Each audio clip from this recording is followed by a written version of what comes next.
and this is not the Whackin' Shack. We're actually in my new kitchen.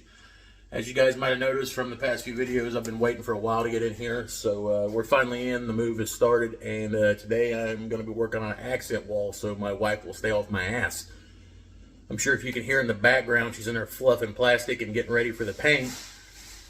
Yeah, stick around.